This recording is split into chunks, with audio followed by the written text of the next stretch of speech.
100 વર્ષ પહેલા એક વિધવા બાળ વિધવા દીકરીને પરણાવવામાં આવી, ન્યાતે બહાર મૂક્યા અને હજામ આવે નહીં તો મારા મમ્મીના દાદીએ ઓટલા પર બેસીને મારા મમ્મીના દાદાની દાઢી કરી.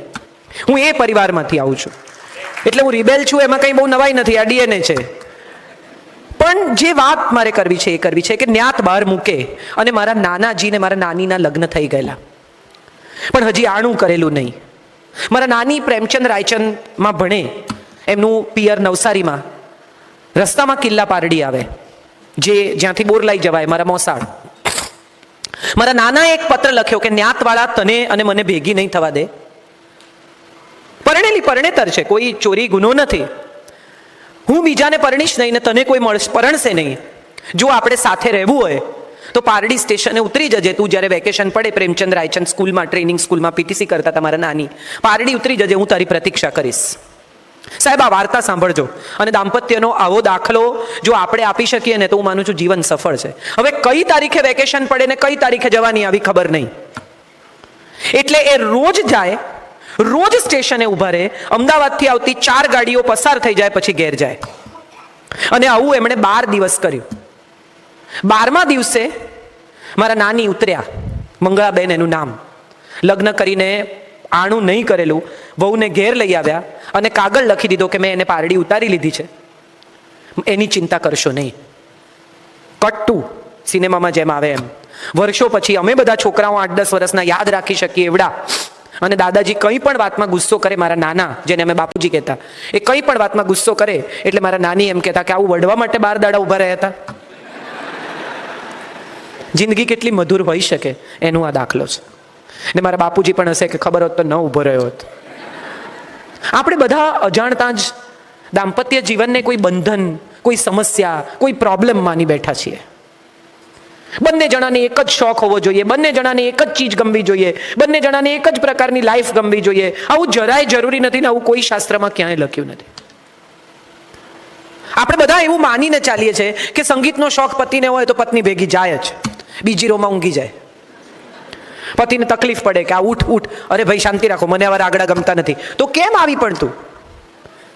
પણ પત્નીને એવો ભય છે કે જો હું નહીં જાઉં તો ક્લાસિકલ મ્યુઝિક ગમતું હશે એવી કોઈ બીજી છોકરી એમને ગમી જશે. બીજી તરફ પત્નીને નાટકો જોવાનો, સિનેમા જોવાનો શોખ છે. પતિ અકળાયેલા, કંટાળેલા, આખા પિક્ચરમાં એની બાજુમાં બેસીને બોલ્યા કરે, આ તો કઈ પિક્ચર કહેવાય, આ તો કેટલું ખરાબ છે, આ જોવા ખોટી તું મને લાવી, પૈસા પડી ગયા. ન પેલી સિનેમા એન્જોય કરી શકે, ને પતિની કંપની એન્જોય કરી શકે, ને છતાંય પતિને દરાર લઈ જવા એવો એનો આગ્રહ. આની સામે મારે એક મજાની વાત કહેવી છે. સંજય કોઈ દિવસ, મારા હસબન્ડ કોઈ દિવસ ટાઈમસર પિક્ચર જોવા ભેગા થાય જ નહીં. અમે પહોંચીએ ત્યારે 5-10 મિનિટનું પિક્ચર જતું જ રહ્યું હોય. 1-2 વાર ટિકિટ ફાડી નાખી, ઝઘડા કર્યા, સિનેમા થિયેટરના ઓટલા પર બેસી ગઈ, આવું બધા ત્રાગા કર્યા પછી મને એવું સમજાયું કે આમાં કંઈ ફેર નહીં પડે. એટલે મેં એવું નક્કી કર્યું કે હું બધા પિક્ચર એકલી જોઉં. મને બહુ જ ગમે છે હિન્દી સિનેમા, એટલે હું બધા સારા ખરાબ જે આવે જોઈ જ કાઢું, એને નથી ગમતા. એક દિવસ હું લિફ્ટમાં ઉપર જતી હતી સિનેમા જોવા માટે, તો વોચમેને મને, પેલા લિફ્ટમેને મને પૂછ્યું, કેમ કે રોજ જોઈએ એક ટિકિટ સાથે ઉપર ચડું જ્યારે બી જાઉં ત્યારે, તો મને કે આપ સબ પિક્ચર અકેલી દેખતી હે. એટલે એણે નોટિસ કર્યું હશે ને કે આવા બેન આ પિક્ચર જોવા દર વખતે આ બાઈ એકલી જ હોય છે. એટલે મેં એને કહ્યું હા ક્યું? તો કે અકેલે कैसे देखा जाए? એટલે મેં કીધું સબ દેખતે તો ઉધર ही है, एक दूसरे के सामने कहाँ देखते हैं? સત્ય તો આ જ છે, તમે બધા જુઓ છો તો સામેની બાજુમાં કોણ બેઠું છે એની સાથે તમને ફેર શું પડે? પણ આપણો આગ્રહ, હઠાગ્રહ, દુરાગ્રહ એ છે કે મને ગમે એ તમને ગમવું જ જોઈએ, હું એન્જોય કરું એ તમારે કરવું જ જોઈએ. મારા સગા સાથે તમે સારો સંબંધ નથી રાખતા, હું તમારા સગા સાથે બહુ સારો સંબંધ રાખું છું. તમે ભલા માણસ છો, તમે રાખો, એ નથી તો એ નથી રાખતા. આમાં આપણે શેને માટે દરેક વાતે ત્રાજવા લઈને ઊભા રહી જઈએ છીએ કે હું આટલું કરું તો તમારે આટલું કરવું જ પડે. ભારોભાર તોલી આપો, બાકી નહીં. અને ભારોભાર તોલે ત્યાં સુધી તો વાંધો નથી, ઘણાને તો નમતું જોઈએ કે હું કરું એનાથી વધારે તમારે કરવાનું. દાંપત્ય જીવન એ કોઈ બાર્ટર સિસ્ટમ નથી. તમને ગમે તો તમે કરો, તમને મજા પડે તો તમે આપો, તમને ગમે તો તમે જીવો, તમે સ્નેહ કરો, વાલ કરો, ક્ષમા કરો, સમજણ બતાવો. પણ તમે બતાવો છો માટે સામેની વ્યક્તિએ બતાવવી જ પડે, આ આગ્રહ નકામો છે. આપણા બધાનો પ્રોબ્લેમ એ છે કે આપણે એવું માનીને કરીએ છીએ કે હું કરું એટલે કરશે. આ ઇન્વેસ્ટમેન્ટની જેમ કરીએ છીએ. જયભાઈએ કહ્યું ને કે બેંકમાં નોટ નાખો, પછી એ નોટ એની એ કરન્સી તો તમારી પાસે પાછી આવે નહીં. દાંપત્ય જીવનમાં પણ એવું છે. તમે માફ કરો, તમે કાળજી કરો, તમે સ્નેહ કરો, તો એ એની રીતે સ્નેહ કરે, એ એની રીતે કાળજી કરે. તમે બહુ અત્યંત ઉભરાઈ જતા હો, સ્ત્રી સામાન્ય રીતે પણ બહુ કલ્પનાશીલ છે, સંવેદનશીલ છે, રોમેન્ટિક છે, સરપ્રાઈઝ આપે બર્થડેને દિવસે ઊંઘમાંથી 12 વાગે જગાડીને. હવે તો 40th બર્થડેની સરપ્રાઈઝ ગજબ ચાલી છે. અંધારું હોય ને બધા ઘરમાં હોય ને પછી પેલા બેન બહારથી આવે ને એકદમ લાઇટ થાય ને બધા ઓ કરે ને પેલા બેન કે ઓ માય ગોડ. મને અંગત રીતે એવું લાગે છે કે લગ્ન જીવન એ સરપ્રાઇઝીસ, રોમેન્સ, કલ્પનાશીલતા, બાર્ટર આવી કોઈ ચીજ જ નથી. 4 વસ્તુના પાયા પર લગ્ન જીવન રચાયેલું છે અને 4 જ પાયા પર ટકે છે. સૌથી પહેલો પાયો છે ને એ સમજણનો છે.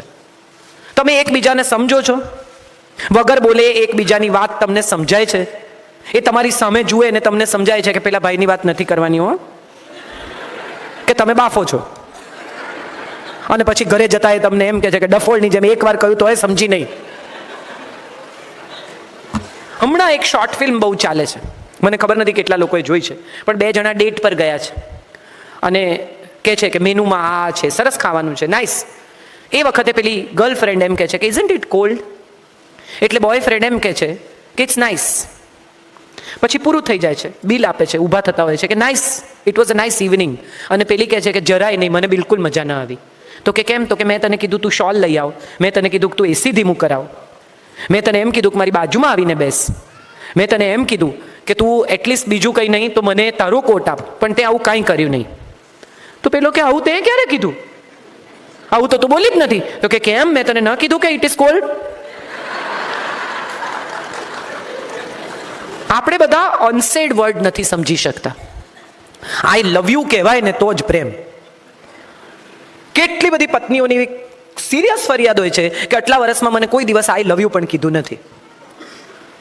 મારે બધી પત્નીઓને પૂછવું છે કે તમે માંદા પડ્યા ત્યારે દિવસમાં 5 વખત તમારા ખાટલા પાસે આંટો મારી ગયા છે?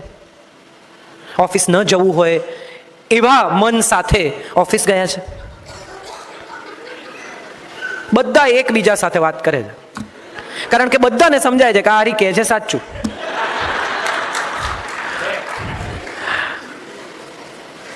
કોઈ દિવસ કોઈ પતિને લગ્નની એનિવર્સરી પર પોતાની બર્થડે પર સોનાનો ચેન ખરીદતો જોયો છે? હા કે ના? હા કોણ કહે છે? મારે સાંભળવું છે. જીતવાનું નહીં. હું હંમેશા કહું છું કે જેની સાથે જીવવાની ઈચ્છા હોય ને એની સાથે જીતવાની જીત છોડી દેવાની. ખાલી પાડવા ખાતર હા ન પાડો, પણ તમારી બર્થડે પર, તમારી એનિવર્સરી પર, તમારા આનંદના પ્રસંગે કયા વગર સાડી દાગીના એમને આવી જાય છે. આ પ્રેમ નથી, આઈ લવ યુ નથી. પણ આર્ચીઝનું કાર્ડ સહી કરીને, ફોર એવર યોર્સ લખીને, સહી સિક્કા, પત્નીનું ચાલે તો ફ્રેન્કિંગ કરાવે 100 રૂપિયાના સ્ટેમ્પ પેપર પર કે આ પ્રેમ છે, લખી આપ કે પ્રેમ છે. પણ આવા ફ્રેન્કિંગ કરાવવાથી જો સંબંધો ટકી જતા હોત ને તો એને એમઓયુ કહેવાય, પ્રેમ નહીં. આપણે એમઓયુ નથી કરવાના, આપણે પ્રેમથી જીવવાનું છે, સાથે રહેવાનું છે, સાથે સાથે વૃદ્ધ થવાનું છે. તો પહેલો પાયો છે સમજણ, બીજો પાયો છે ક્ષમા, માફ કરી દો. યાદ નહીં રાખો. જયભાઈ એકવાર રાતના 2:30 વાગે ટ્વીટ કરેલું કે એણે એક નાનકડી ભૂલ કરીને યાદ રાખીને તે બહુ મોટી ભૂલ કરી. હું સામાન્ય રીતે કોઈ દિવસ એમને જવાબ નથી આપતી. તે દિવસે મેં લખ્યું, મેં કીધું વાહ જયભાઈ, બહુ મોટી વાત છે. એણે એક નાનકડી ભૂલ કરી, એ યાદ રાખીને તે બહુ મોટી ભૂલ કરી. કેટલી બધી પત્નીઓ ઝઘડો થાય ને તો આજથી 10 વર્ષ પહેલા આપણે જ્યારે અમદાવાદ ગયેલા ત્યારે તમે મારી સાથે આમ તેમ ફલાણું ટીકણું કરેલું, ત્યાંથી ઝઘડો ચાલુ થાય. એક પતિ પત્ની લડતા હતા, સવારે 10 વાગે ઝઘડો ચાલુ થયો. પડોશીને એમ થયું કે આ તો એન્ટરટેનમેન્ટ, ચાલવા દો. થોડી વાર ચાલ્યું, વળી બપોર પડી, બંને જણા જમ્યા, વળી પાછો ઝઘડો ચાલુ થયો. આ તો પોરા ખાઈ ન કરે ને, પતિ પત્નીના ઝઘડા પોરા ખાઈને થાય. ખાઈ પીને સુઈ જાય, પાછા ઉઠીને લડે. તો રાતના 10 વાગ્યા. પડોશીઓને એમ થયું કે હવે ઘણું થયું. એટલે એક સમજણવાળા ભાઈ, જરાક શાંત સ્વભાવના ચંદ્રકાંતભાઈ જેવા, બાજુમાં ગયા અને જઈને પૂછ્યું કે ભાભી થયું શું? એટલે પત્ની ખીજાઈ ગઈ ને એણે કહ્યું કે સવારે 10 વાગ્યાથી ચાલે છે, અત્યાર સુધી કોઈને ખબર હોય કે તેમાંથી ચાલુ થયું? સમજાશે ધીમે ધીમે. આપણને એ પણ યાદ નથી કે આપણે કઈ વાતે લડી રહ્યા છીએ. મુદ્દા પ્રસ્થાપિત કરવા એ દાંપત્ય જીવન નથી. માફ કરી દો, ગમે તે એવી મોટી ભૂલ હોય. ઘણી પત્નીઓ કહે કે માફ કરીએ ને એટલે ટેવ પડી જાય, પછી કરી તો જુઓ, પછી સમજાશે. એનામાં પણ માણસ તો છે ને, એને પણ સમજાય છે કે આણે મને માફ કર્યું છે. દરેક માણસ એટલો નફ્ફટ, એટલો બેજવાબદાર, એટલો ખરાબ નથી હોતો. અને અહીંયા મારે જે વાત કરવી છે એ કરવી છે કે મમ્મીઓ બધી છે ને, એટલે છેક મારા દાદીના સમયથી મારા પપ્પા અને મારા પપ્પાના સમયમાં હું ને બધા મમ્મીઓ એવું માનીને ચાલે છે કે દીકરો મારો ને બહુ નકામી. એટલે મમ્મી સામાન્ય રીતે એવી ફરિયાદ કરે કે તારી બહુ આમ કરે છે ને તારી બહુ તેમ કરે છે. પુરુષ માટે બહુ ડિફિકલ્ટ છે કે તારે ડાબુ ફેફસું જોઈએ છે કે જમણું, બોલ. આવું તમે કોઈને પૂછો તો એ કેવી રીતે મેનેજ કરે? તમે કોઈને એમ પૂછો કે તને ડાબી આંખ ગમે છે કે જમણી, એક રાખવાની છે. આવો સવાલ પત્ની અને માં બંને પુરુષને સમયાંતરે પૂછે છે. ઘરનો કમાતો પુરુષ સાંજે ઘરે આવે ત્યારે ઘરમાં કિલ્લોલતું આનંદદાયક મજાનું વાતાવરણ હોવું જોઈએ. એ લક્ષ્મી લઈને આવે છે, ધન લઈને નહીં. જે ઘરોમાં સાંજ સરસ હોય ને એ ઘરમાં ધન લક્ષ્મી બને છે, બાકીના ઘરોમાં ધન રહી જાય છે. ક્ષમા કરો એટલે માત્ર પતિને કરો એવું કહેવાનો મારો ઈરાદો જ નથી. ક્ષમા કરો એટલે સમગ્ર એ વ્યક્તિઓને ક્ષમા કરો જેને તમારા જીવન સાથી ચાહે છે. આ પતિ ને પત્ની બંનેની વાત છે. પત્નીના ભાઈએ કંઈ અપમાન કર્યું, તમને એમ કહ્યું કે તારી પાસે કેટલા પૈસા છે, મારી પાસે આટલા પૈસા છે, ચાલો હવે આજથી જુઓ ગાંઠ વાળી છે, પત્નીને પિયર નહીં મોકલવાની, રાખડી બાંધવા નહીં મોકલવાની, જોઈ લે હું તને શું કરી શકું છું. એ તો નહીં જાય, રડીને રહી જશે. પણ એના એક એક આંસુમાં જે ફરિયાદ છે ને એ ફરિયાદ તમને ફરીને યાદ આવશે. ક્ષમા કરી દો. એ એના ભાઈને ચાહે છે, એનો ભાઈ કદાચ તમને નથી ચાહતો, it's okay, it's all right. બધાને